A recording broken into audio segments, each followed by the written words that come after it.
ಯತ್ರ ಯತ್ರ ರಘುನಾಥಕೀರ್ತನಂ ತತ್ರ ತತ್ರ ಕೃತಮಸ್ತಕಾಂಜಲಿಂ ಬಾಷ್ಪವಾರಿ ಪರಿಪೂರ್ಣಲೋಚನಂ ಮಾರುತಂ ನಮತ ರಾಕ್ಷಸಾಂತಕಂ. ಭಗವಂತ ಭಗವತಿಯರ ಪಾದಪದ್ಮಗಳಿಗೆ ಪ್ರಾಣಪ್ರಣಾಮಗಳು. ವೀಕ್ಷಕ ವೃಂದದವರಿಗೆಲ್ಲ ನಮಸ್ಕಾರ. ಸೀತಾ ಆಂಜನೇಯರ ಸಂಭಾಷಣೆಯಲ್ಲಿ ಆಂಜನೇಯ ವಿಸ್ತಾರವಾದ ಒಂದು ಸ್ವರೂಪ ವರ್ಣನೆಯನ್ನು ಮಾಡಿರ್ತಾನೆ. ಆನಂತರ ಸೀತೆಗೆ ಒಂದು ಭರವಸೆ ಬರುತ್ತೆ. ಆದರೂ ಸಹ ಸೀತೆಗೆ ತಕ್ಷಣವೇ ದುಃಖನೂ ಆಗುತ್ತೆ. ಶ್ರೀರಾಮಚಂದ್ರ ಮತ್ತು ಇವರೆಲ್ಲ ಕುಶಲವಾಗಿದ್ದಾರೆ ಅಲ್ವ ಹಾಗಿದ್ರೆ ಅಂತೆಲ್ಲ ತಿಳಿದು ಸಂತೋಷ ಆಗುತ್ತೆ. ಆದರೆ ತನ್ನ ಒಂದು ಪರಿಸ್ಥಿತಿ ಬಗ್ಗೆ ಮತ್ತೆ ದುಃಖ ಆಗುತ್ತೆ. ಅಯ್ಯೋ, ಇಷ್ಟು ಕಾಲ ಆಯಿತು, ರಾಮ ಲಕ್ಷ್ಮಣ ಯಾಕೆ ಇನ್ನೂ ನನ್ನನ್ನು ಕಾಪಾಡಿಲ್ಲ ಅಂತೆಲ್ಲ ಹೇಳಿ ಹಿಂದೆ ಒಂದು ನನ್ನನ್ನು ಒಂದು ಕಾಗೆ ಕುಕ್ಕಕ್ಕೆ ಬಂದಾಗ ಒಂದು ಕಾಗೆ ಮೇಲೆ ಬ್ರಹ್ಮಾಸ್ತ್ರ ಪ್ರಯೋಗ ಮಾಡಿದ್ದ ರಾಮ ಹೀಗಿರಬೇಕಾದ್ರೆ ರಾವಣ ನನ್ನನ್ನು ಅಪಹರಿಸ್ಕೊಂಡೇ ಬಂದಿರುವಂತಹ ರಾವಣನ ಮೇಲೆ ಯಾಕೆ ಇನ್ನೂ ಬ್ರಹ್ಮಾಸ್ತ್ರ ಪ್ರಯೋಗ ಮಾಡಿಲ್ಲ? ದೇವಾದಿ ದೇವತೆಗಳನ್ನೆಲ್ಲ ಜಯಿಸಬಲ್ಲ ರಾಮ ಯಾಕೆ ಒಂದು ಭೂಲೋಕನೇ ನಾಶ ಮಾಡಿಬಿಟ್ಟಿಲ್ಲ? ಹಾಗೆ ಹೀಗೆ ಅಂತ ಬಹಳವಾಗಿ ಪರಿತಪಿಸ್ತಾಳೆ. ಆಂಜನೇಯ ಅದೆಲ್ಲವನ್ನು ಸುಮ್ಮನೆ ಕೇಳಿಸ್ಕೊತಾನೆ.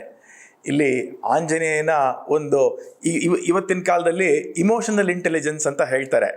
ಅಂದರೆ ಬರೀ ಬುದ್ಧಿವಂತಿಕೆ ಇದ್ದರೆ, ಅಂದರೆ ಬರೀ IQ ಇಂಟೆಲಿಜೆನ್ಸ್ ಮಾತ್ರ ಇದ್ದರೆ ಅವರು ಪ್ರತಿಯೊಂದನ್ನು ಲಾಜಿಕಲ್ಲಾಗಿ ಯೋಚನೆ ಮಾಡ್ತಾರೆ.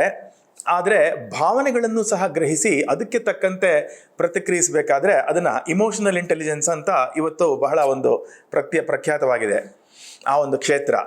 ಇಲ್ಲಿ ಸೀತೆ ಹೀಗೇ ಬಹಳವಾಗಿ ಬಡಬಡಿಸ್ತಾಳೆ. ಹಾಗಿದ್ರೆ ಶ್ರೀರಾಮಚಂದ್ರ ನನ್ನ ಮರ್ತೇ ಬಿಟ್ಟಿದ್ದಾನ, ಯಾಕೆ ಇಲ್ಲಿವರೆಗೂ ಬಂದಿಲ್ಲ, ಹಾಗೆ ಹೀಗೆ ಅಂತ ಅನೇಕ ಪ್ರಶ್ನೆಗಳನ್ನು ಕೇಳ್ತಾಳೆ.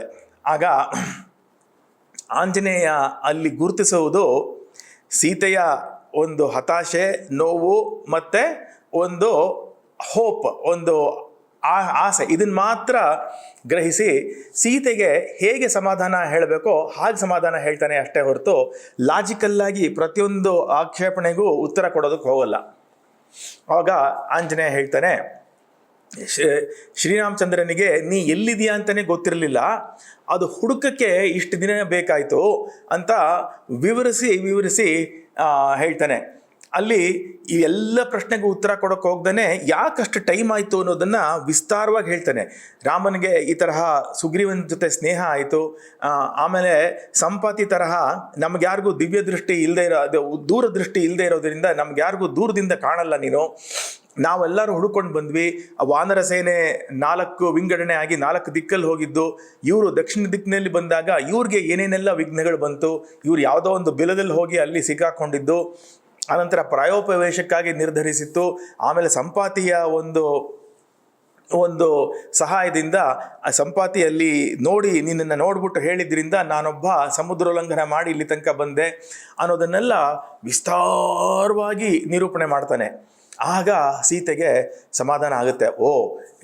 ಶ್ರೀರಾಮಚಂದ್ರ ನನ್ನನ್ನು ಮರ್ತಿಲ್ಲ, ದಿನಾಗಲೂ ನನ್ನನ್ನು ಜ್ಞಾಪಿಸ್ಕೋತಾನೆ.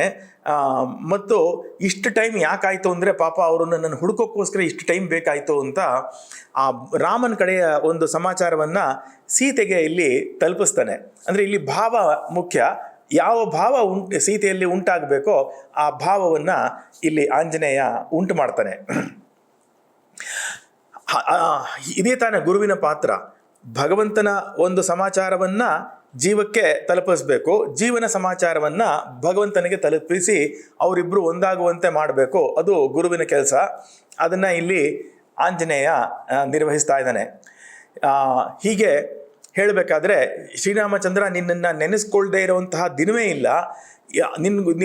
ನಿನ್ನ ಅಪಹರಣ ಆದ ನಂತರ ಅವನು ಪ್ರತಿಯೊಂದು ದಿನ ಅವನು ಮಾಡೋ ಕೆಲಸವೂ ಸಹ ನಿನ್ನನ್ನು ಅನ್ವೇಷಣೆ ಮಾಡಿ ಶತ್ರುವನ್ನು ದಮನ ಮಾಡಿ ನಿನ್ನನ್ನು ರಕ್ಷಿಸ್ಕೊಳ್ಳೋದೇ ಅವನ ಒಂದು ಜೀವನದ ಉದ್ದೇಶ ಆಗಿರುತ್ತೆ ಅಂತೆಲ್ಲ ಹೇಳಿ ಭರವಸೆ ತುಂಬ್ತಾನೆ ಸೀತೆಯಲ್ಲಿ.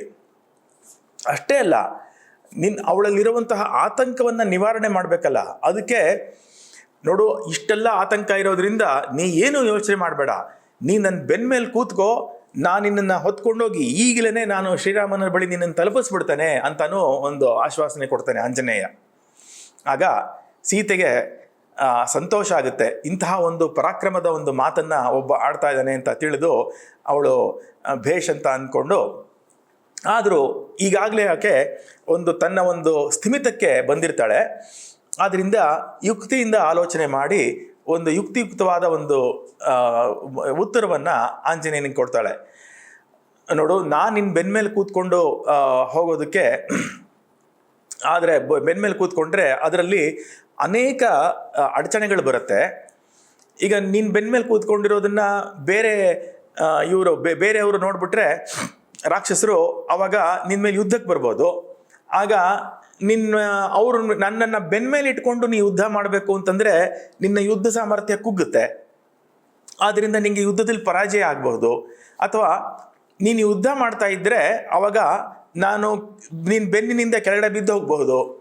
ಅಥವಾ ಈ ಕಡಿಮೆ ಯುದ್ಧ ಸಾಮರ್ಥ್ಯದಿಂದ ನೀವು ಯುದ್ಧ ಮಾಡಿ ನಿನಗೆ ಪರಾಭವನೆ ಉಂಟಾಗೋದ್ರೆ ಆವಾಗ ಮತ್ತೆ ಇವರು ನನ್ನನ್ನು ಬೇರೆ ಕಡೆಗೆ ಅಡಗಿಸಿಟ್ರೆ ಆವಾಗ ಮತ್ತೆ ನನ್ನನ್ನು ಹುಡ್ಕೋರು ಯಾರು?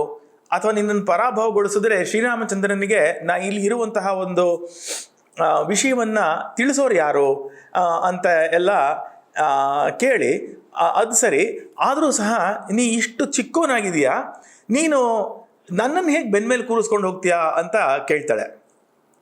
ಆಗ ಆಂಜನೇಯ ತನ್ನ ಒಂದು ಬೃಹತ್ ರೂಪವನ್ನು ತಾಳಿ, ನಾನು ಇಲ್ಲಿ ನಿನ್ನ ಅನ್ವೇಷಣೆಗೋಸ್ಕರ ಈ ಚಿಕ್ಕ ರೂಪವನ್ನು ಧರಿಸಿದ್ದೆ ನಾನು ಅಂತ ಹೇಳಿ ತನ್ನ ಒಂದು ಬೃಹತ್ ರೂಪವನ್ನು ತೋರಿಸಿ ತನ್ನ ಸಾಮರ್ಥ್ಯವನ್ನು ಸೀತೆಯ ಮುಂದೆ ಪ್ರದರ್ಶಿಸ್ತಾನೆ.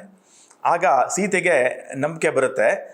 ಆದರೂ ಸಹ ಆಕೆ ಹೇಳ್ತಾಳೆ, ಹೀಗೆಲ್ಲ ಇದೆ, ಈತ ನಿನಗೆ ಬೃಹತ್ ಸಾಮರ್ಥ್ಯ ಇದೆ, ನೀನು ರಾವಣನ ಜೊತೆ ಬೇಕಾದ್ರೆ ಯುದ್ಧ ಮಾಡಿ ಎಲ್ಲ ರಾಕ್ಷಸರನ್ನು ನೀನೇ ಸಂಹಾರ ಮಾಡಬಲ್ಲೆ ಅನ್ನೋ ಒಂದು ಸಾಮರ್ಥ್ಯವು ನನಗಿದೆ. ಆದರೆ ರಾವಣನ ಸಂಹಾರ ಮಾಡಿ ನನ್ನನ್ನು ರಕ್ಷಿಸ್ಕೊಂಡಂತಹ ಒಂದು ಕೀರ್ತಿ ಶ್ರೀರಾಮನಿಗೆ ಸಲ್ಲಬೇಕು, ಆದ್ದರಿಂದ ಅವನೇ ಬಂದು ಯುದ್ಧ ಮಾಡಬೇಕು ಅಂತ ಒಂದು ಮಾತು ಹೇಳಿ, ಅದಲ್ಲದೆ ಇನ್ನೊಂದು ಮುಖ್ಯವಾದ ಕಾರಣವೂ ಇದೆ. ನಾನು ನನ್ನ ಉದ್ದೇಶಪೂರ್ವಕವಾಗಿ ಯಾವುದೇ ಪರಪುರುಷನನ್ನು ನಾನು ಮುಟ್ಟೋದಕ್ಕೆ ಇಷ್ಟಪಡಲ್ಲ. ರಾವಣ ನನ್ನನ್ನು ಅಪಹರಣ ಮಾಡಬೇಕಾದ್ರೆ ಆವಾಗ ನಾನು ಅಸಹಾಯಕಳಾಗಿದ್ದೆ, ಹೀಗಾಗಿ ರಾವಣನ ಒಂದು ಶರೀರ ಸ್ಪರ್ಶ ಉಂಟಾಯಿತು. ಅದು ಬಿಟ್ಟು ನಾನು ನನ್ನ ಒಂದು ಸ್ವೇಚ್ಛೆಯಿಂದ ಯಾವ ಪರಪುರುಷನನ್ನು ಮುಟ್ಟೋಕ್ಕೆ ಇಷ್ಟಪಡೋದಿಲ್ಲ. ಹೀಗಾಗಿ ನೀನು ಶ್ರೀರಾಮನ ಬಳಿ ನನ್ನ ಒಂದು ಸಂದೇಶವನ್ನು ತಲುಪಿಸು, ರಾಮನೇ ಬಂದು ನನ್ನನ್ನು ಇಲ್ಲಿ ರಾವಣನ ಸಂಹಾರ ಮಾಡಿ ನನ್ನನ್ನು ಕಾಪಾಡಿಕೊಳ್ಳಿ ಅಂತ ತನ್ನ ಒಂದು ಇಚ್ಛೆಯನ್ನು ವ್ಯಕ್ತಪಡಿಸ್ತಾಳೆ. ಆಗ ಆಂಜನೇಯ ತುಂಬ ಶ್ಲಾಘಿಸ್ತಾನೆ. ಒಬ್ಬ ಪತಿವ್ರತ ಸ್ತ್ರೀ ಯಾವ ಮಾತನ್ನು ಹೇಳಬೇಕೋ ಅದೇ ಮಾತನ್ನೇ ನೀನು ಹೇಳಿದೀಯಾ ಅಂತೆಲ್ಲ ಬಹಳ ಮೆಚ್ಚಿಕೊಂಡು ಶ್ಲಾಘನೆ ಮಾಡಿ, ಈಗ ನಾನು ರಾಮನ ಬಳಿ ವಾಪಸ್ ಹೋಗಬೇಕಾಗಿದೆ, ರಾಮನ ಬಳಿ ನಾನು ನಿನ್ನ ಕಂಡಿದ್ದೀನಿ ಅನ್ನೋ ಗುರುತುಗೋಸ್ಕರ ಏನಾದರೂ ಕೊಡು ಅಂತ ಕೇಳ್ತಾನೆ. ಆಗ ಸೀತೆ ಒಂದು ವೃತ್ತಾಂತವನ್ನು ಹೇಳ್ತಾಳೆ. ಒಮ್ಮೆ ನಾನು ಒಂದು ವನಪ್ರದೇಶದಲ್ಲಿ ಶ್ರೀರಾಮನ ಜೊತೆ ಇರಬೇಕಾದ್ರೆ ಶ್ರೀರಾಮಚಂದ್ರ ನನ್ನ ತೊಡೆ ಮೇಲೆ ನಿದ್ರಿಸ್ತಾ ಇರಬೇಕಾದ್ರೆ ಒಂದು ಕಾಗೆ ಬಂದು ನನ್ನ ಸ್ತನ ಪ್ರದೇಶವನ್ನು ಕುಕ್ಕಿ ಅಲ್ಲಿರುವಂತಹ ಮಾಂಸ ಭಕ್ಷಣೆಯಲ್ಲಿ ತೊಡಗಿತ್ತು. ನಾ ಎಷ್ಟೇ ಅದನ್ನು ಓಡಿಸಿದ್ರೂ ಅದು ಹೋಗ್ತಾ ಇರಲಿಲ್ಲ. ಕೊನೆಗೆ ಆ ಸ್ತನದಿಂದ ರಕ್ತಸ್ರಾವವಾಗಿ ಅದು ಶ್ರೀರಾಮಚಂದ್ರನ ಮೇಲೆ ಬಿದ್ದು ಅವನಿಗೆ ಎಚ್ಚರ ಆಯಿತು. ಶ್ರೀರಾಮಚಂದ್ರ ಎದ್ದು ನೋಡ್ತಾನೆ, ಒಂದು ಕಾಗೆ ಬಂದು ಕುಗ್ತಾ ಇದೆ. ತಕ್ಷಣ ಅವ್ರಿಗೆ ಅದು ಗೊತ್ತಾಗುತ್ತೆ, ಆ ಕಾಗೆ ಇಂದ್ರನ ಮಗ ಜಯಂತ ಎಂಬುದಾಗಿ. ಆ ಸೀತೆಯನ್ನು ನೋಡಿದ್ರೆ ಆ ಜಯಂತನಿಗೆ ಒಂದು ಕಾಮನೆ ಉಂಟಾಗಿ ಅವನು ಕಾಗೆ ರೂಪವನ್ನು ಧರಿಸಿ ಆ ಕೆಲಸಕ್ಕೆ ದುಷ್ಟವಾದ ಕಾರ್ಯಕ್ಕೆ ಇಳಿದಿದ್ದ ಅವನು ಅಂತ ಗೊತ್ತಾಗುತ್ತೆ. ಶ್ರೀರಾಮಚಂದ್ರನಿಗೆ ತಕ್ಷಣ ಕೋಪ ಬಂದ್ಬಿಡುತ್ತೆ. ಅಲ್ಲೇ ಇರುವಂತಹ ಒಂದು ಹುಲ್ಲನ್ನು ತೆಗೆದುಕೊಂಡು ಅದರಲ್ಲಿ ಬ್ರಹ್ಮಾಸ್ತ್ರವನ್ನು ಅಭಿಮಂತ್ರಣ ಮಾಡಿ ಆ ಕಾಗೆ ಮೇಲೆ ಪ್ರಯೋಗ ಮಾಡ್ತಾನೆ. ಸರಿ, ಅವನು ಇಂದ್ರನ ಮಗ ಜಯಂತ, ಅವನು ದೇವತಾ ಪುರುಷ, ಆದ್ದರಿಂದ ಬೇರೆ ಬೇರೆ ಲೋಕಕ್ಕೆಲ್ಲ ಹೋಗುವಂತಹ ಒಂದು ಸಾಮರ್ಥ್ಯ ಇರುತ್ತೆ. ಅವನು ಬ್ರಹ್ಮಲೋಕಕ್ಕೆ ಹೋಗ್ತಾನೆ. ಆಮೇಲೆ ಇಂದ್ರಲೋಕಕ್ಕೆ ಹೋಗ್ತಾನೆ, ಎಷ್ಟೋ ಋಷಿ ಮಹರ್ಷಿಗಳ ಹತ್ರ ಹೋಗ್ತಾನೆ, ಈ ಬ್ರಹ್ಮಾಸ್ತ್ರದಿಂದ ನನ್ನನ್ನು ಕಾಪಾಡಿ ಅಂತ. ಅಲ್ಲಿ ಯಾರೂ ಸಹ ರಾಮನ ಬ್ರಹ್ಮಾಸ್ತ್ರದಿಂದ ನಿನ್ನನ್ನು ಯಾರು ಕಾಪಾಡೋದಕ್ಕಾಗೋದಿಲ್ಲ ಅಂತ ಹೇಳಿ ಕಳಿಸ್ಬಿಡ್ತಾರೆ. ಆನಂತರ ಅವನು ಜಯಂತ ಮತ್ತೆ ರಾಮನಲ್ಲೇ ಬಂದು ಕ್ಷಮೆ ಬೇಡಿ ಶರಣಾಗತನಾಗ್ತಾನೆ. ಆಗ ರಾಮ ಪ್ರಸನ್ನನಾಗಿ ಆಯಿತು, ನಾನು ನಿನ್ನನ್ನು ಕ್ಷಮಿಸಿದ್ದೀನಿ, ಆದರೆ ಈ ಬ್ರಹ್ಮಾಸ್ತ್ರ ಯಾವುದು ವ್ಯರ್ಥವಾಗೋದಿಲ್ಲ, ಅದಕ್ಕೆ ಏನನ್ನ ಬಲಿ ಕೊಡ್ತೀಯ ಹೇಳು ಅಂತ ಕೇಳಿದಾಗ, ನನ್ನ ಬ್ರಹ್ಮಾಸ್ತ್ರದಿಂದ ನನ್ನ ಬಲಗಣ್ಣನ್ನು ತೆಗೆದುಬಿಡು ಅಂತ ಹೇಳ್ತಾನೆ. ಆವಾಗ ಆ ಕಾಗೆ ರೂಪದಲ್ಲೇ ಇರ್ತಾನೆ ಇನ್ನು ಜಯಂತ. ಆ ಬ್ರಹ್ಮಾಸ್ತ್ರ ಒಂದು ಕಣ್ಣನ್ನು ತೆಗೆದುಬಿಟ್ಟು ಅದು ನಂತರ ಉಪಶಮನವಾಗುತ್ತೆ. ಹೀಗೆ ಇಲ್ಲಿ ಈ ಒಂದು ವೃತ್ತಾಂತವನ್ನು ಸೀತೆ ಹೇಳಿ, ಈ ವೃತ್ತಾಂತ ಬೇರೆ ಯಾರಿಗೂ ಗೊತ್ತಿಲ್ಲ, ನೀನು ಇದನ್ನು ರಾಮನಿಗೆ ಹೇಳು, ಆಗ ರಾಮನಿಗೆ ನೀನು ನನ್ನನ್ನು ನೋಡಿದ್ಯಾ ಅನ್ನುವಂತಹ ಒಂದು ವಿಶ್ವಾಸ ಬರುತ್ತೆ ಅಂತ ಹೇಳ್ತಾಳೆ. ಮತ್ತು ತನ್ನ ಒಂದು ಚೂಡಾಮಣಿಯನ್ನು ತೆಗೆದುಕೊಂಡು ಅವನಿಗೆ ಆಂಜನೇಯನಿಗೆ ಪ್ರದಾನ ಮಾಡ್ತಾಳೆ. ಮಾಡಿ ನಂತರ ಒಂದು ಸೀತೆಯಿಂದ ಬೀಳ್ಕೊಡಲ್ಪಡ್ತಾನೆ ಆಂಜನೇಯ. ಸೀತೆಗೂ ಭರವಸೆ ಬಂದಿರುತ್ತೆ. ಆಕೆ ಒಂದು ಶುಭಾಶೀರ್ವಾದ ಮಾಡಿ ಆಂಜನೇಯನ್ನ ಕಳಿಸ್ಕೊಟ್ಟು ಆಕೆ ಇನ್ನು ನೆಮ್ಮದಿಯಾಗಿ ರಾಮನ ಬರುವಿಕೆಯನ್ನೇ ಪ್ರತೀಕ್ಷೆ ಮಾಡುವಂತೆ ಆ ಸ್ಥಿತಿಗೆ ಬರ್ತಾಳೆ. ಇನ್ನು ಆಂಜನೇಯ ತನ್ನ ಮುಂದಿನ ಹೆಜ್ಜೆ ಏನು ಅಂತ ಆಲೋಚನೆ ಮಾಡೋಕ್ಕೆ ಶುರು ಮಾಡ್ತಾನೆ. ಅತ್ಯಂತ ಕಾರ್ಯಸಮರ್ಥನಾದ ಆಂಜನೇಯ ಸೀತೆಯನ್ನು ನೋಡಾಯಿತು, ಅಂದರೆ ಮಿಷನ್ ಕಂಪ್ಲೀಟ್ ಆಯಿತು. ಬಂದಿದ್ದು ಸೀತಾನ್ವೇಷಣೆಗಾಗಿ, ಈಗ ಇನ್ನು ಹಿಂದಿರುಗಿ ಹೋಯಿತು ಅಂತಂದರೆ ಕಾರ್ಯದಲ್ಲಿ ಸಫಲನಾಗಿದ್ದೇನೆ ಅಂತ ಎಲ್ರಿಗೂ ಹೇಳ್ಬೋದು, ಸೆಲೆಬ್ರೇಟ್ ಮಾಡ್ಬೋದು. ಆದರೆ ಅಷ್ಟಕ್ಕೆ ನಿಲ್ಲಲ್ಲ. ಒಬ್ಬ ದೂತನಾದವನು ಇನ್ನೂ ಏನೇನು ಮಾಡಬೇಕು ಅಂತ ಯೋಚನೆ ಮಾಡ್ತಾನೆ. ಅವನು ಏನು ಆಲೋಚನೆ ಮಾಡ್ತಾನೆ, ಮುಂದೆ ಏನು ಕಾರ್ಯ ಮಾಡ್ತಾನೆ ಅನ್ನೋದನ್ನು ಮುಂದಿನ ಸಂಚಿಕೆಯಲ್ಲಿ ಗಮನಿಸೋಣ. ಈ ಸಂಚಿಕೆಯ ಕೆಲವು ತತ್ವಾರ್ಥಗಳನ್ನು ಗಮನಿಸೋದಾದರೆ, ಇಲ್ಲಿ ಶ್ರೀರಾಮಚಂದ್ರನ ನವರಸನಾಯಕ ಸ್ತುತಿನಲ್ಲಿ ಕಾರುಣ್ಯಂ ಬಲಿಮುಖೆ ಅಂತ ಒಂದು ಭಾಗ ಬರುತ್ತೆ. ಅಂದರೆ ಶ್ರೀರಾಮಚಂದ್ರ ತನ್ನ ಕರುಣರಸವನ್ನು ಯಾವಾಗ ಪ್ರಕಟಪಡಿಸ್ತಾ ಅಂತಂದರೆ, ಇಲ್ಲಿ ಬಲಿಭುಕ್ ಅಂದರೆ ಕಾಗೆಗೆ ಬಲಿಭುಕ್ ಅಂತ ಹೇಳ್ತಾರೆ. ಬಲಿಮುಖೆ ಅಂದರೆ ಆ ಕಾಗೆಯ ವಿಷಯದಲ್ಲಿ ತೋರಿಸಿದ ಕರುಣೆಯನ್ನು ಹೇಳಿ ಇಲ್ಲಿ ಶ್ರೀರಾಮಚಂದ್ರ ಕರುಣರಸವನ್ನು ಎತ್ತಿ ಹೇಳ್ತಾರೆ. ಇನ್ನು ಕೆಲವು ಈ ಕಾಗೆ ವಿಷಯದಲ್ಲಿ ಈ ಕಥೆಯನ್ನು ಹೇಳಿ ಅವಾಗಿಂದ ಕಾಗೆಗೆ ಒಂದೇ ಕಣ್ಣು ಅಂತ ಹೇಳ್ತಾರೆ. ಇದನ್ನ ವೈಜ್ಞಾನಿಕವಾಗಿ ನಾವು ಪರಿಶೀಲಿಸಿಲ್ಲ, ಆದರೆ ಕಾಗೆಯ ಸ್ವಭಾವವನ್ನೇ ಗಮನಿಸ್ತು ಅಂತಂದರೆ, ಕಾಗೆ ಯಾವಾಗಲೂ ಸೈಡಿಂದ ಅಪ್ರೋಚ್ ಮಾಡುತ್ತೆ. ಅದೊಂದನ್ನು ನೋಡ್ಬೋದು. ಎರಡು ಕಣ್ಣಿದ್ರೆ ಒಂದು ಮುಂಭಾಗದಿಂದ ಅಪ್ರೋಚ್ ಮಾಡಬೇಕು, ಹಾಗಿರುತ್ತೆ.